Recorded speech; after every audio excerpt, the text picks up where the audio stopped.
Hi friends, ఇవాళ మనం FIFA 2030 and 2034 world cup హోస్టెస్ని అనౌన్స్ చేసింది.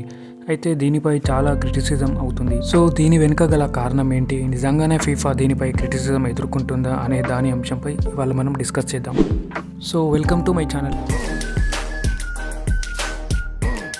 2030 ఫీఫా వరల్డ్ కప్ని 3 కంట్రీస్ హోస్ట్ చేయనున్నాయి. అవి మొరాకో, స్పెయిన్ అండ్ పోర్చుగల్. అలాగే 2034 వరల్డ్ కప్ని సౌదీ అరేబియా హోస్ట్ చేయనుంది. అయితే ఈ 2030 వరల్డ్ కప్కి 100 ఇయర్స్ కంప్లీట్ చేసుకొని ఉంది ఫీఫా. సో ఎక్కడైతే ఫీఫా వరల్డ్ కప్ స్టార్ట్ అయిందో అక్కడే, అంటే సౌత్ అమెరికాలోని 3 కంట్రీస్లో ఒక్కొక్క మ్యాచ్ ఉంటుంది. అది Paraguay, Uruguay and Argentina. 2030 world cup చాలా యూనిక్ స్టైల్లో ఉండబోతుంది. ఫీఫా ప్రెసిడెంట్ కూడా 2030 వరల్డ్ కప్ ఒక డివైడెడ్ వరల్డ్ కప్ అని అన్నాడు.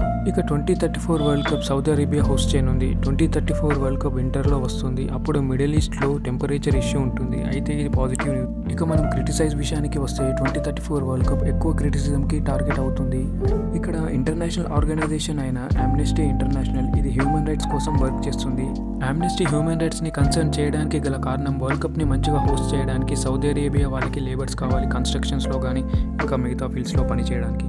అయితే మనం ఇక్కడ సౌదీ అరేబియా గురించి మాట్లాడుకుంటే వాళ్ళు హ్యూమన్ రైట్స్ హిస్టరీలో కానీ వాళ్ళ రికార్డ్స్ కానీ అంతగా బాగోలేదు. అయితే ఆమ్నెస్టీ ఈ మ్యాటర్ మీదే ఫీఫాని క్వశ్చన్ చేసింది. అయితే ఫీఫా స్పోర్ట్ యాక్ట్ ప్రకారం ఏ బిడ్నైనా రిజెక్ట్ చేయొచ్చు వాళ్ళు హ్యూమన్ రైట్స్ని ఫాలో అవ్వకుంటే. అయితే దీని ప్రకారమే ఆమ్నెస్టీ ఫీఫాని క్వశ్చన్ చేసింది, సౌదీకి ఎలా హోస్ట్ రైట్స్ ఇచ్చారు అని. వాళ్ళ హ్యూమన్ రైట్స్ రికార్డ్ కూడా సరిగ్గా లేదు.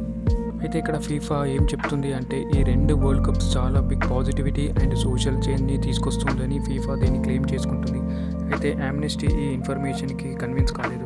ఒకసారి మనం చూసుకుంటే ఆమ్నెస్టీ ఇంటర్నేషనల్ చెప్పింది కూడా నిజమే. ఎందుకంటే 2022 FIFA world cup Qatar host చేసింది. ఖతార్కి 2010లో హోస్టింగ్ రైట్స్ దక్కించుకుంది. అయితే 2010 నుండి 2022 వరకు ఈ వరల్డ్ కప్ హోస్టింగ్ ప్లానింగ్లో సుమారు 6500 మెంబర్స్ చనిపోయారు. ఇందులో చాలామంది మైగ్రెంట్ వర్కర్సే. According to Guardian, world cup stadiums కన్స్ట్రక్షన్స్లో 20 lakh మైగ్రెంట్ వర్కర్సే వర్క్ చేశారు. మోస్ట్లీ సౌత్ ఏషియా నుండి ఎక్కువగా ఉన్నారు.